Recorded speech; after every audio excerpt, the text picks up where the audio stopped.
Comment utiliser l'IA pour le design d'intérieur dans Planner 5D? Allons-y. Cliquons sur Nouveau projet, puis sur Smart Wizard. Ça ne paraît pas, mais c'est leur intelligence artificielle. Smart Wizard nous fait d'abord choisir la forme de notre maison. Optons pour quelque chose de simple. Voilà, très simple. On peut modifier les coins. Je vais essayer d'accélérer. Je ne sais pas si... Voyons voir. Peut-être pas possible. Passons à l'étape suivante. Là, je peux modifier la taille de la pièce. Faisons-la petite, mais pas trop, non? 120 cm, faisons-la de 2 mètres. 2 mètres, c'est assez grand, en fait. On passe à la suite pour choisir le style voulu. Que sera notre pièce? Un salon? Une cuisine? Un bureau? Une salle de bain? Une chambre d'enfant? Bon, choisissons par exemple un bureau. Un bureau, j'aime beaucoup l'idée. Ou un bureau, non. En fait, c'est un bureau que je veux. Et quel genre je veux? Là, ils m'ont déjà fait un style. Comme vous voyez, je peux appuyer sur Shuffle pour recommencer. Et là, on a classique, scandinave, industriel. Bon, on a différents styles. Choisissons par exemple, celui qui me convainc, c'est l'industriel, franchement. Appelez-moi classique. Donc on clique sur industriel et voilà le résultat. Ensuite, on appuie sur compléter. En vrai, je préférais le mur moderne, mais bon. C'est pour lui donner un peu de peps. Et maintenant, on passe en 3D.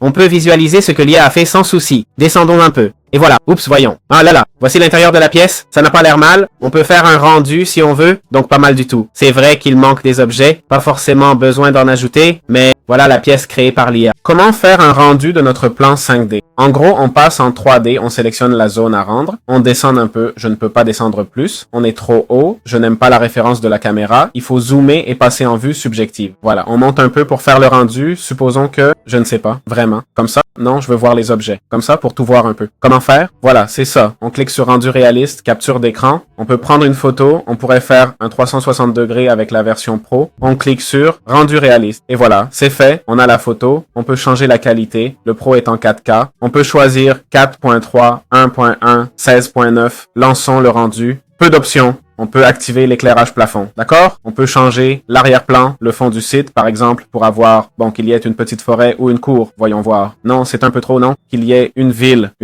Même si pour un bureau, ce n'est peut-être pas l'idéal. Mais bon, ne soyons pas trop techniques. La position du soleil, vous voyez? Voilà le soleil. Alors, comment on veut le soleil, non? Eh bien, le soleil qui entre par la fenêtre, non? Et la latitude du soleil, voyons? Même s'il est un peu haut, non? Que ça ne soit pas non plus super gênant, voyons voir. Ok, on va lancer le rendu. Et allez, les gars, à vos portefeuilles. Bon, évidemment, ils nous demandent de l'argent. Bien sûr que oui. Je ne comprends pas pourquoi. S'il était dit que je n'avais pas besoin de la version pro, non? Rendu, peu importe. Allez, payons. Bon, comme ça, on peut faire un rendu, ok? Et une exportation à 360 degrés. Donc voilà, c'est aussi simple que ça.